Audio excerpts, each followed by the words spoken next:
That was absolutely abysmal. 24 days they made us wait for this, us United fans. 24 days, and that's how they showed up today. That was absolutely despicable, disgusting, and distasteful. 45 years since Leeds have won at Old Trafford. Today they make their dreams come true, and they are 6 points away from the relegation zone from 18th place where Tottenham lie. So massive, massive win for Leeds. But let's talk about United. 24 days before our last game against Bournemouth, and boy did it show. Those players look like they haven't kicked ball in donkeys, and they haven't, I guess. And I asked, did the club sort out some friendlies behind closed doors friendlies? Because they, it doesn't look like they had any. And it will be easy to scapegoat any players. You know, in the first half, Agate just passing left to right, left to right, left to right. But it will be wrong of me to scapegoat Agate. The whole 11, bar Lisandro Martinez, was piss poor. Absolutely shocking. The whole lot of them. The whole lot of them. Lisandro Martinez, you know, he was doing those quarterback passes, creating some good chances. And in the last moments of the first half, where it was already 2-0, he does a goal line saving block from Tanaka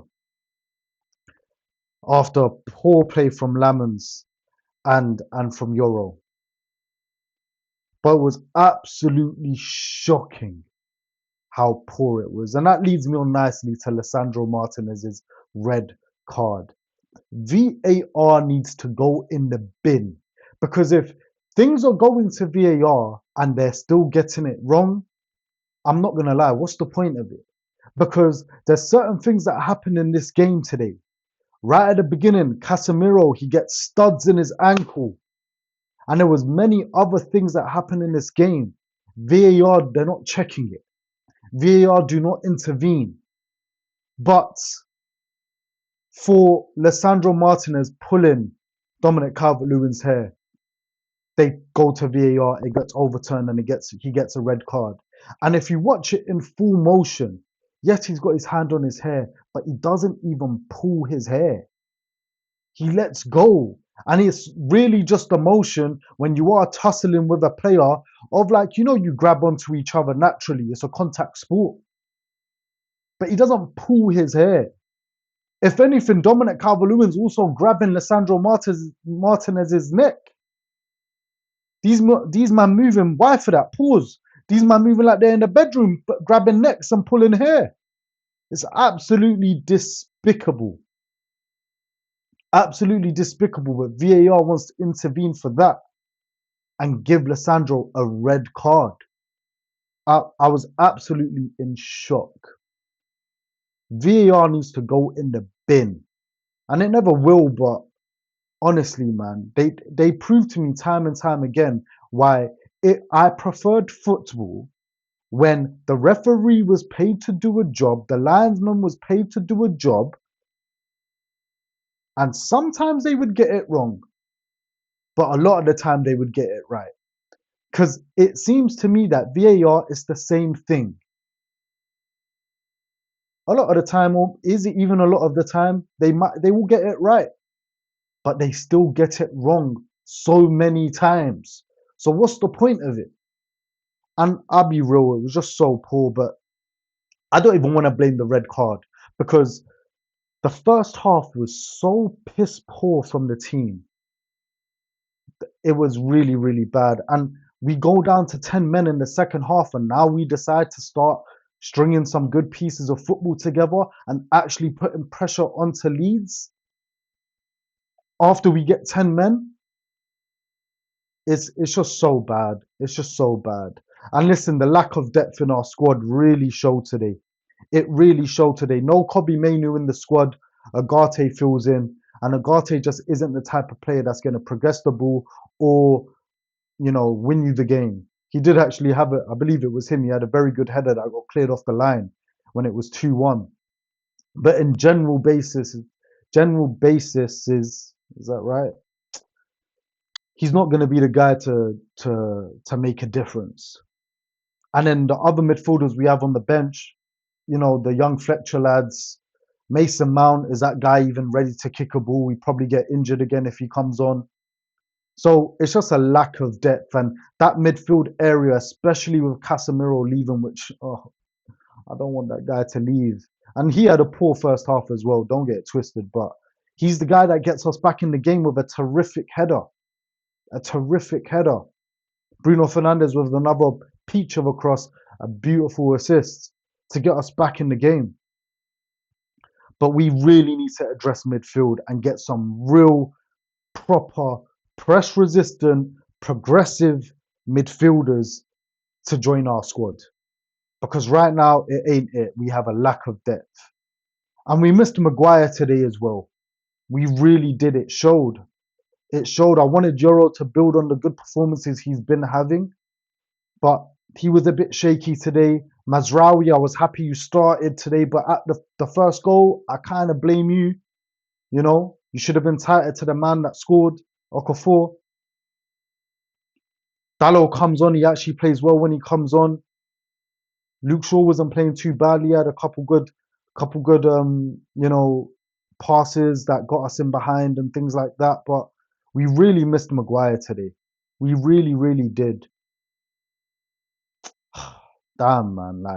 Man waited 24 days for this. I waited 24 days for this. Man United fans waited 24 days for this. It's absolutely crap. Absolutely crap. Carrick, do I blame you today for today's loss? Not really. I blame the players more because there's no excuse for them to come out in that first half at Old Trafford and play the way they did. But a few questionable choices, you know? And we did have some good chances in the second half to make it 2-2. And Burmo had a chance. Sesko had a chance. But I've said this before.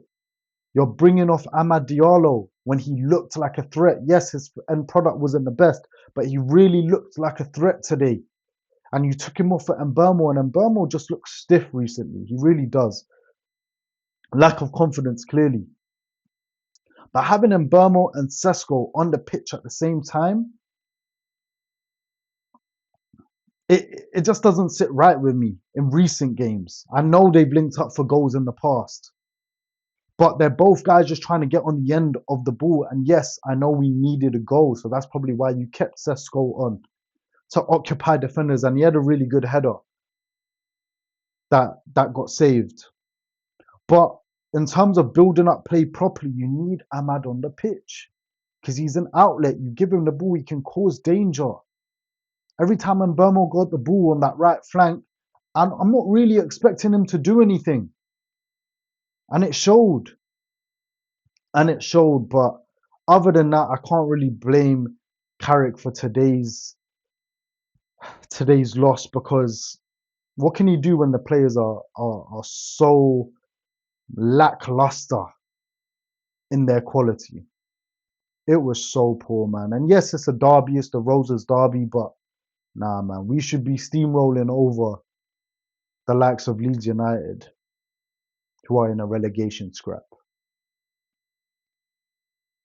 Chelsea next, who are absolutely in the mud. And United, hopefully Kobbie Mainoo is back. The guys that have been saying recently that Kobbie Mainoo hasn't been playing well, you see the difference between him in the team and out the team? You see the difference? I felt in that first half especially, I thought I was watching Amarim's team again. That's how it felt. That's how it felt. Chelsea next, they're in the mud. We've had a terrible performance today. But let's bounce back and beat those guys, man. Yes, it's away from home, I believe, at the Bridge. But let's go beat those guys, and get back to winning ways, because today was absolutely abysmal. Definitely, without a shadow of a doubt, the worst performance under the reign of Michael Carrick. No doubt about it. Congrats to Leeds, in their bid for survival. But yeah, man, absolute joke. Absolute joke. If you agree with what I've said in this video, like, comment, share, and subscribe to the channel. And I'll see you next time, man. I'm out of here. Peace. 24 days.